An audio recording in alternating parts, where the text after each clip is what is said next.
Everything we've been taught, from carb counting to which carbs do we count to how do we dose our insulin for those carbs and so much more, we've been taught incorrectly. See, over the years, strategies have changed, but so have the ways that we view these strategies. And if you haven't been caught up yet, you just might be putting yourself into a dangerous position, just like I was not too long ago. In today's lesson, I want to share with you a few epiphanies that I've had recently that allowed me to revisit the foundations of my type 1 diabetes management and fix things at their core so that they no longer plague me and make my diabetes more difficult than it needs to be. If you don't know who I am, my name is Matt Van de Vecht. I'm a certified master fitness trainer and nutritionist living with type 1 diabetes. And today I want to share a lesson with you that I hope will help you to make diabetes a little easier and a little more clear. Let's jump into our theme song, and then I got a story for you. I've spent the last 10 years pushing the limits while identifying trends and patterns in my type 1 diabetes management. Follow along as I learn, apply, and share the fitness, nutrition, and lifestyle strategies that I've learned from diabetes experts around the world. The real question is, how can we live fearlessly with diabetes while maintaining stable blood sugars? This podcast is here to give you the answer. My name is Matt Van de Vecht, head coach and co-founder of FTF Warrior, and welcome to Pardon My Pancreas. Over the last year, I've been training for triathlons. I've actually competed in 3 so far, and I'm actually in the middle of training for a half Ironman, which, if you don't know, is insane. We'll just leave it there. But the point that I wanted to make is that through the process of competing in triathlons, I have uncovered a plethora of difficulties and obstacles with my own physical body that I've had to push through and unfortunately recover from as well. I've had a few injuries along the way, injured my foot, my knee, and my hip on both sides, and it made me think of 2 different excuses. One is that this is just how life is. I keep getting told, oh, once you cross 30, it's all downhill from there, and I'm like, 30 it was a while ago, so what kind of issues do I have that are permanent, right? But the second one is compensation, and this is where I went to a physical therapist not too long ago. I started seeing one that helped me to see that I had actually been compensating and that life does not have to be this way. See, I know a lot of diabetics are told, oh, this is just how diabetes is. It's hard. They don't stay in control. Your blood sugars are going to be erratic. That's just how life is. And unfortunately, we take that because we assume that these doctors know everything. But the reality is that most of them have not been updated on what's available nowadays. And thankfully, this PT, physical therapist that I've been seeing, is up to date in everything sports related. And he said, oh, no, you're at foot injuries, knee injuries, hip injuries. This isn't something you just have to deal with. We can fix this, but you have to be willing to get to the core, the root issue. Are you willing to do that? I said, yes, whatever it takes, because the next race that I have is over 70 miles long. I can't do that if I'm limping halfway through. He said, okay, let's get to it. Now, what he ended up finding out is that my injuries were due from a complication from compensation. And what I mean by that is, let's say my knee, for example, my knee was injured because I had been overcompensating with an IT band that was compensating for a weak glute muscle or butt, right? For those of you who don't know, your glutes. Now, the issue is that I had no idea that I was compensating in the first place. All I knew is that my AT band, or the outside of my thigh, always felt tight and kind of painful. But I thought, that's just the way that it was. He said, no, the way that I've tested and I've given you my expert perspective, I can tell. And he did run some pressure point tests and some muscle tests. And he's like, your glutes are weak, dude. And I was like, there's no chance. I can squat heavy. I put a lot of weight on the bar. I can squat. And he's like, you're overcompensating there too. A lot of people do this. And I was shocked, right? I realized that what he was saying was, I've been doing things wrong my entire life.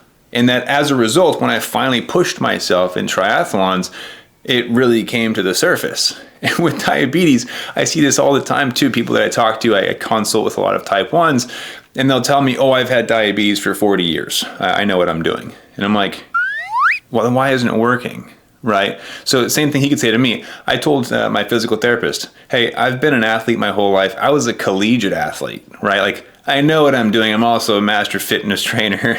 You can try to help, but I'm pretty sure I know what I'm doing. And he was like, well, Have you been doing new things every year, or are you just revisiting the foundations you learned forever ago? Like in college when you were a collegiate athlete. And I was like, okay, you can talk. Please share your information with me. And I've asked a similar question to a lot of diabetic clients that I have. You have 40 years of life with diabetes. Is that 40 years of continued innovation and learning, where every year you're researching what's new, trying new diets, new exercises, taking notes, and being really, really focused about it?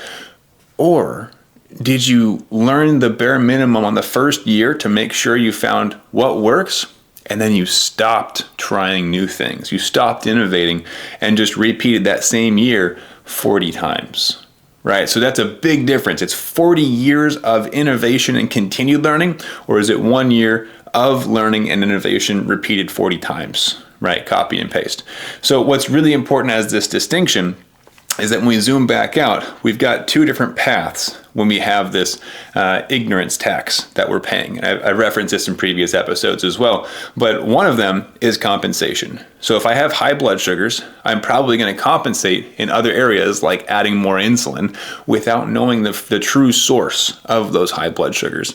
And this actually happened to me many years ago with an endo that didn't quite know what she was doing, which unfortunately is more common than I'd like to admit. I hear this a lot, that endos and dietitians and doctors are just giving outdated advice.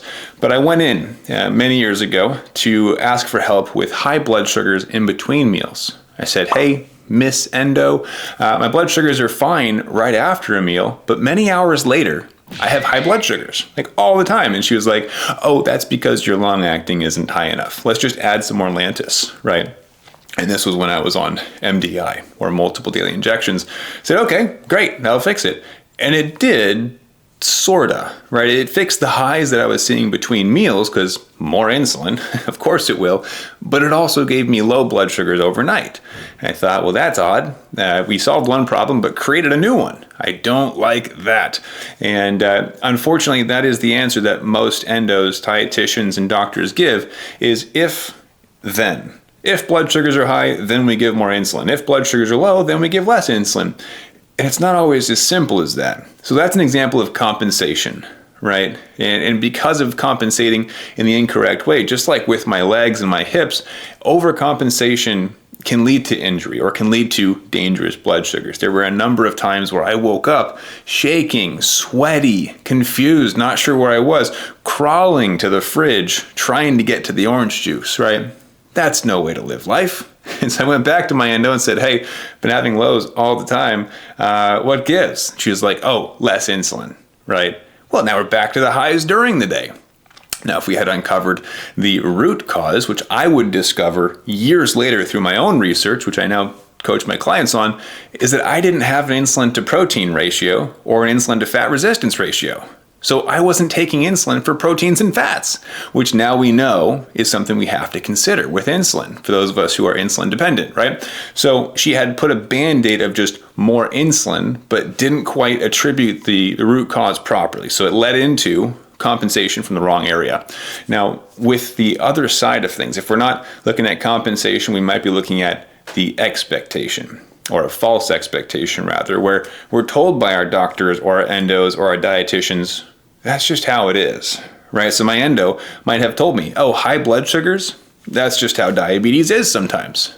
And unfortunately, I've heard that as well. Not just for me, but for many of my clients. I have doctors that'll tell my clients, oh, your A1C is above a 7, that's fine. That's just how it is. Oh, you have lows multiple times a week, that's just how it is. Diabetes is never going to be perfect, which, to be fair, it will never be perfect, but why aren't we trying, right? And I like to hold myself to a higher standard. I assume you do as well, because you're here with me on this episode, still listening as I'm rambling about the deep inner workings of diabetes and finding the root cause of why your blood sugars are going up and down. And unfortunately, we have to step outside of the standard medical care because it's just not cutting it, right? They help us to survive with diabetes, which is great. It's a great start, and I'm very grateful for that. But they don't help us oftentimes to thrive with our diabetes. And Unfortunately, it requires a lot more effort on our end because there isn't a lot of help out there. That's why our program exists in the first place, is to offer that helping hand, to give you the information and the customization that most doctors' offices can't offer because they're flooded with patients, right? They would love to help, I'm sure, but they just can't. So instead, we have to take a look at our own life and look for where blood sugars are going awry and how can we fix that. And what's more important and a lot more difficult to identify by yourself is where are things going wrong that I am compensating for that are going just right enough for me not to notice, right? So where are my blood sugars cooperating good enough, but I don't know what I'm doing wrong, right? So oftentimes I might be doing something that is incorrect, but it leads to a good outcome, so I'll never know. Or alternatively, I might not be doing something, and that could be leading to a good enough outcome where blood sugars aren't perfect, but they work kinda, right? And I don't want to mess it up, so I just don't fiddle with it. And that's a very dangerous place to be. So what's crazy is that this whole time I thought maybe it was my shoes were causing the injury, or maybe it was my running form or something. No, turns out I was taught wrong initially from like a coach in high school decades ago. And because of that, I've built this into such a habit that feels automatic that now I have to unlearn the things that I was taught incorrectly, like many of us with our doctors or endos, right? And I have to relearn with new strategies. And this is why I always tell my clients that we are renegade warriors. We think differently. We have to think differently if we expect different outcomes than the standard expectations of 70% time in range and a 7A1C. That's crap, right? I mean, it's good to get there if you're not there yet, but that is crap as a desired outcome in the end. It's a good stepping stone. It's a good milestone to get to your end result, which should be higher standards than what your doctors or endo is setting for you. And similarly, my initial standards for running this triathlon was I'll cross the finish line no matter what. I don't care if I'm injured or not. And this physical therapist was like, why would you want to be injured? Why not complete the race feeling good so you don't cause permanent injury for the rest of your life and you can never walk correctly again? It's like, oh yeah, with diabetes, I don't want to cause so much damage that it is irreversible because I was so stubborn and thought that I knew everything. Instead, what if I revisit the areas that I might be compensating in and actually try to fix things at the core so that I can live the rest of my life happy and healthy and full of life? Right? And these are things that you have to make deals with yourself on. I can't change this for you. This has to be you going internally and saying, you know what? I do want to put the work in to fix my blood sugars and not just create new Band-Aid fixes. I want the solution. I want the surgery, right? It's going to be more issue up front, but I get longer benefits forever. That has to be a decision that you make, though. Now, I'm curious, as you're watching this, I would love to see some comments in the chat if you're on YouTube with me. Have you had a similar experience now that you think about it? And as you're running through ideas in your head, you're like, oh my gosh, my endo or my doctor or dietitian, or maybe even me, have been compensating with something else, like blood sugars are high, we just threw extra insulin at it. Or were you ever told that's just how it is? Were you ever given false expectations of life with diabetes? I'd love to know. Drop a comment. Give me a piece of your story. I love reading every single one of them. And while you guys are commenting on that, I know that a lot of people thinking here in Atlantis and multiple daily injections, you're like, oh, but you could fix that on a pump nowadays, right? You wouldn't have to worry about insulin to protein ratios, insulin to fat. You could just change the basal rate during the daytime and not during night. So you wouldn't go low at night, but it would fix the highs during the day. And you're mostly correct, but not quite fully. And the reason is that it's still considered a Band-Aid fix. You're still compensating for something, right? You're adding insulin without knowing why. And that is what can be dangerous, right? Because if you are adding extra basal to cover a delayed spike, if it's not because basal is too low, maybe it is from proteins or fats or delayed digestion due to fiber, well, then whenever you switch up your meal time or your meal type or any other variable in your day, things are going to go a little bit off track and it's going to drive you nuts, because I've experienced that too. I know exactly what that feels like to have everything smooth sailing until you get just a little hiccup in your routine And then all of a sudden, blood sugars are just chaotic. And you're like, what happened? I didn't even do anything different. Oh, I did one small thing different. Are you serious? That was the issue? Because when you compensate, you create blind spots. We talked about this in the last episode as well. Blind spots can be very dangerous, and you need to be more aware of them. So instead of creating blind spots through compensation, through blanket statements and band-aids, instead we need to get to the root source of things. And here's the problem with this. So many people don't know they can reach out to experts or coaches or mentors to give them that high level perspective to fix their blood sugars at the source, right? They think their doctor or their endo or their dietitian is the only option they have. And that is so untrue and so sad to think about, right? And obviously, you're here, so you're looking for more information, which is amazing. I'm so proud of you for being here because that means you're the type of person that takes action on things. You're taking responsibility for your diabetes, not waiting for somebody else to fix you, right? And for many months when I was training for triathlon, that's what I was doing. I was waiting for my body to just heal itself. I was like, okay, my knee's going to be fine. It just needs to rest, right? And then months later, I'm like, my knee still hurts really bad. And now my hip hurts for some reason, right? And it took me finally agreeing to go see an expert and hire somebody who could then look at the whole situation, assess my individual situation, and not just a blanket statement of runners or triathletes, but what is Matt's knee doing? What is Matt's hip doing? How is this all connected, right? And with that unique expert perspective, he was able to tell me, oh, your knee is injured because your IT band is this and your hip is that, and oh, your glutes are weak. I was like, there's no chance, right? I was so blind to this being the source of my problem. I told him that's not possible. And then he showed me how weak I was. And since then has given me homework and different mobility exercises, strengthening pieces, and stretches that have enabled me to not only fix the problem, but to see actual progress. And since then, I have set 2 personal bests in the last week for longest distance run and longest distance biked with 0 injuries. I'm getting chills just talking about this because I didn't think that was possible. And so many times I have clients that come to me with the same story. Matt, I didn't know it was possible to enjoy pizza and keep flatlining blood sugars. Matt, I didn't know I could run a marathon and stay 100% time in range through the entire thing. Matt, I didn't know I could take care of my blood sugars and have peace of mind at the same time. See, these are the things that we don't know that are possible unless we're surrounded by the right kinds of people who are pursuing greatness in themselves as well. And that's what I want to encourage you to do. That's why I love seeing you in the comments, because you're actively surrounding yourself and putting yourself out there by people that are like you, that are also pursuing greatness and progress with blood sugars, because you probably also realize that by pursuing greater blood sugar management control, you're also going to allow yourself to live not only a healthier life, but a happier life as well.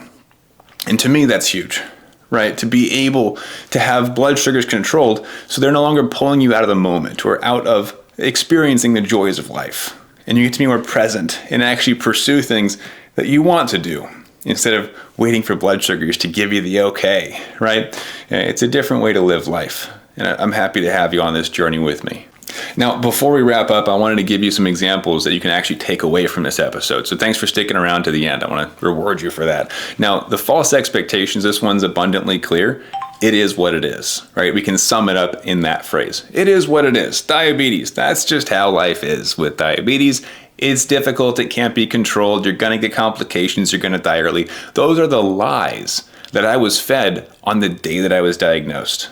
Okay, so you have to check in with those and see which expectations that you've been given are actually real. I'll give you one that's going to challenge the norm of diabetes. I've maintained over 90% time in range, coming up on 5 years straight. I just checked this. I went into my Dexcom Clarity reports. It's like, how long have I maintained this? It's like 3, maybe 4 years. No, I'm actually about 2.5 months shy of 5 years straight of over 90% time in range while competing in triathlons, while being a collegiate athlete. Well, technically that was in the middle there, but and more recently becoming a parent, owning a business, living my life, eating fun foods, right? I don't restrict things. That's possible. I want you to know that. So that might have been a false expectation. That carbs are not the devil. You can eat what you want as long as you have the right blood sugar formula in place. Now, the other side of today's topic, compensation. What does that look like to compensate wrongly with our blood sugars? Oftentimes, if we see some higher blood sugars post-meal, we might add extra long-acting or extra basal. Now, it's going to fix the problem, sorta, right? You're like piecing it together, and it's kind of like putting a bunch of Band-Aids on a big gaping wound. It'll keep it good enough, but only until you get to the hospital, right? You still have to get the surgery.